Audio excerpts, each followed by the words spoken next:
Hello, my name is Linda Ann Adams, and I am from California. I am a nana or a grandmother to 6 grandchildren. I am the mother of 6 children. I am the oldest of 6 girls and 6 boys, and I have lived in 6 states. I really enjoyed Elder Bednar's talk. Um, I went to school in 2014, Pathways, and so I have heard his talk before, and I was very, very impressed with the idea that we do not graduate from college and suddenly we're a whole different person.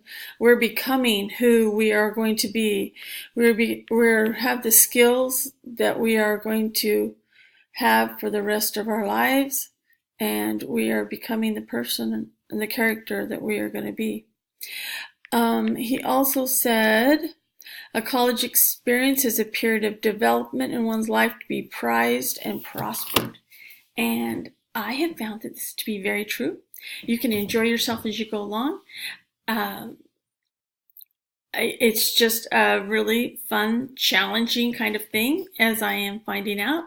And I am just going to love this class and love being here and hope to see you around. Bye.